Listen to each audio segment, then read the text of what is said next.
शुरू करेंगे। जय बावे दी, जय बुआ दी। बाबा जित्तो बुआ कोड़ी जी की याद में देवस्थान बाबा जित्तो बुआ कोड़ी झिड़ी में सालाना मेला इस समय चल रहा है। बाबा जित्तो जी माँ भगवती के अनन्य भक्त थे, जिन्होंने निष्काम भाव से माँ भगवती की भक्ति की। 12 साल तक उनके दरबार में उनके दर्शनों के लिए जाते, उनकी उस दरबार में उनकी पिंडियों की सेवा करते, जलाभिषेक करते, स्नान पूजा आदि करते, उनके चरणों के जल से भिन्न भिन्न प्रकार की माँ भगवती ने उनकी परीक्षाएं ली और उसके बाद में उन पर प्रसन्न होकर के उन्हें वर मांगने के लिए कहा।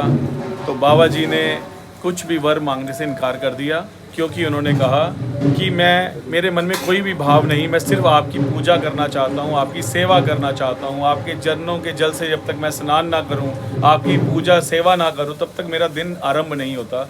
तो माँ भगवती ने उन्हें वचन दिया कि मैं तुम्हारे घर में दशम रूप भगवती के दशम अवतार के रूप में जन्म लूँगी।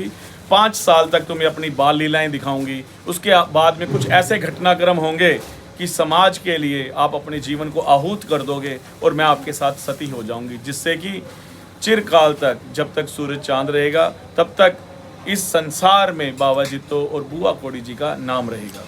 माँ भगवती के उस अनन्य भक्त बाबा जित्तो के घर में बुआ दाती ने पुत्री रूप में जन्म लिया। जैसे कि पहले से उन्होंने वचन दिया था कि ऐसे घटनाक्रम होंगे कि आपको शरीर त्यागना पड़ेगा। ऐसी परिस्थितियां घारकोट में उत्पन्न हुई कि बाबा जित्तो जी को अपना पैतृक गांव घारकोट त्याग करके इस स्थान पर आना पड़ा और यहाँ के जागीरदार से खेती करने के लिए भूमि उन्होंने पट्टे पर ली।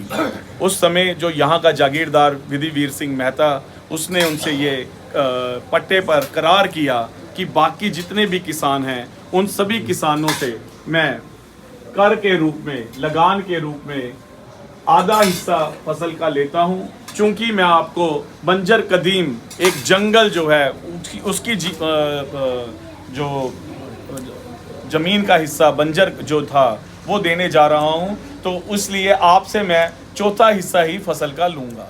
लेकिन उस समय आपको पता है एक जागीरदार जो था उसे आदत थी किसान का शोषण करने की। जब बाबा जी की फसल तैयार हुई तो उस जालिम जागीरदार ने बाबा जी की फसल को लूटना चाहा, जिसका बाबा जी ने प्रतिकार किया और उस विरोध में उस कनक के ढेर के ऊपर चढ़ के उन्होंने अपना बलिदान दे दिया। तो बाबा जी के उस समय के ऐसे वाक्य थे कि सुख की कणक नहीं खाया मैत्या दिगना मास रलाई, और इन वचनों के साथ में बाबा जी ने कटार मारकर अपने आप को वहाँ पर आहूत कर दिया। उस समय बहुत तेज तूफान और आंधी आई और वो अन्न बह गया और वो जागीरदार डर गया। झिड़ी नाम के इस जंगल में एक सिंबल के वृक्ष में बाबा जी के उस शरीर को उसने छुपा दिया और उस ब्रह्म हत्या के दोष से बचने का एक प्रयास किया।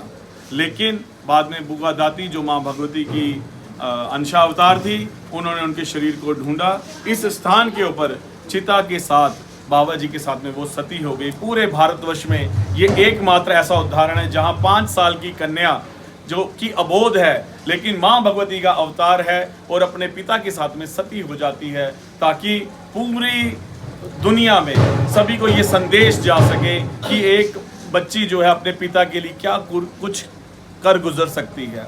और जागीरदार को भी उस चीज़ का जो एहसास हुआ कि उसने जो है ये बहुत शोषण किया है, बहुत उसने पाप कमाया है। कालांतर में इस स्थान के ऊपर जहाँ उनकी चिता जली थी, इस स्थान के ऊपर एक भव्य मंदिर का निर्माण किया गया। आम जनमानस जो था बाबा जी की, उसकी भावनाएं बाबा जित्तो जी के साथ में जुड़ी हुई थी। और जब इस मंदिर का निर्माण हुआ, उन सभी लोगों ने मिलकर के जो पहला भोग यहाँ लगाया वो खिचड़ी के रूप में था। जो अपने घर से लेकर आया उसे मिलाकर यहाँ पर पहला भोग प्रसाद जो अर्पित किया गया वो खिचड़ी के रूप में किया गया। और बुआ दाती जो कि 5 साल की कन्या है, उनके लिए ये खेल खिलौने के रूप में यहाँ पर चढ़ाए जाते हैं। और आप देख रहे हैं कि बड़ी संख्या में लोग बाबा जी के इस दरबार में आ रहे हैं। कहते हैं धन धन बाबा जित्तो धन बावे दी कमाई, जिसने 4 कूट दुनिया इस जंगल विच नवाई। ये पूरा एक जंगल था और इस जंगल में आज इतने बड़े मेले का आयोजन आप देख रहे हैं हो रहा है। ये पिछले 700 साल से लगातार यहाँ पर इस मेले का आयोजन होता है और समाज का जो भी पिछड़ा वर्ग है वो इसमें बढ़ चढ़ करके भाग लेता है। जितने बाबा जित्तो जी का जो जिसे कहा जाए चरित्र है वो पहले एक भक्त के रूप में सबने देखा, उसके बाद में बाबा जी का चरित्र जो है एक किसान के रूप में देखा जिसने शोषण के खिलाफ न्याय के लिए अपने हक के लिए अपना बलिदान दिया।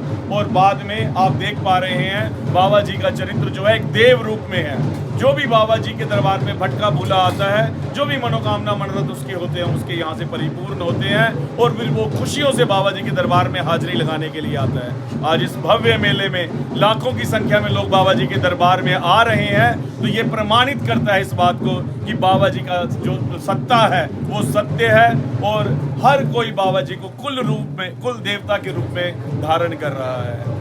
तो यहीं पे मैं अपने वाक्यों को समाप्त करूंगा। कहते हैं रूपो पोत्री चित्मलात्मजा देवी झिड़ी स्थल निवासिनी धनम धान्यम चमे देही त्वाम हम शरणम गत। सभी बाबा जी के शरण में आते हैं ताकि उनके घर में सुख समृद्धि आए और बाबा जी खुले हाथों से उनको जो है उनके ऊपर कृपा बरसाते हैं। बोल सांचे दरबार की जय।